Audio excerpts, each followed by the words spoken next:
নিচে আমরা দাঁড়ায় আছি, দেখা যাবে আজ থেকে 2 বছর পরে আছে একটা জনগণপূর্ণ মার্কেট। এই সমস্ত জিনিসগুলোকে চিন্তা করে ব্যাংক সাহেবরা চিন্তা করে যে আমি আমার শাখা বা উপশাখা বা এজেন্টের আওতা বাড়াবো। এতে কি হয়? এটা আপনাদের মতো যারা জনসাধারণ তারাও উপকৃত হয়। আপনাকে কষ্ট করে আমার ধানমন্ডি ব্রাঞ্চে যেতে হবে বা মোহাম্মদপুর ব্রাঞ্চে যেতে হবে, আপনি এখানে থেকে সকল ব্যাংকিং সুবিধাটা পাবেন।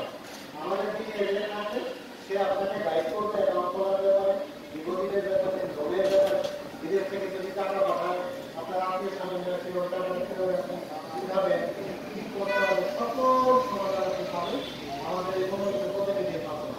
এটাই হলো এজেন্ট ব্যাংক। সোজা বাংলায় মানুষের দৌড় দৌড়াতে আমরা নিয়ে যাই, আরো সহজ করেছি।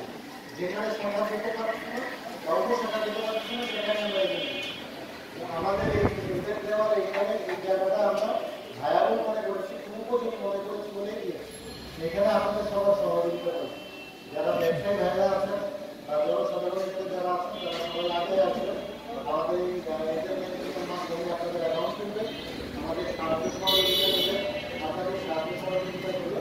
আমরা এই জায়গাটাকে হয়তো বা একটা সময় আসবে যে বড় আপনারা ব্রাঞ্চ দিতে হবে, সেটা পুরোটা ডিপেন্ড করবে আপনাদের যে কোনো ধরনের পরামর্শ থাকলে আমাদেরকে জানাবেন। ধানমন্ডি শাখায় যেতে পারেন, আমাদের উপশাখা আছে একটা সংগ্রহ ওখানে যেতে পারেন, আমাদের এই যে থাকবেন মানুষ তার সাথে যোগাযোগ করতে পারেন। তবে এই যে আমার কলিগ যেটা বললো, আপনারা যখনই অ্যাকাউন্ট করবেন বা টাকা জমা দিবেন বা টাকা উইথড্র করবেন, মোবাইলের মেসেজটা চেক করবেন। মোবাইলের মেসেজটা চেক করার ফলে আপনি নিশ্চিত হবেন যে আপনার ট্রানজ্যাকশনটা হয়ে গেছে। ঠিক আছে, আমরা যাকে এখানে আমাদের মনোনীত প্রতিনিধি হিসেবে সিলেক্ট করেছি, আমরা আশা করি যে খুবই উন্নতির দিকে যাবে আপনাদের সাহায্য সহযোগিতার মাধ্যমে। সে একজন খুবই প্রমিনেন্ট একজন গাইড। আমরা মনে করি যে ইনশাআল্লাহ ইসিবি এখানে আপনাদেরকে সকল ধরনের সহযোগিতার হাত বাড়িয়ে দেবে, আপনাদেরও সকলের সহযোগিতা করবে। সবাইকে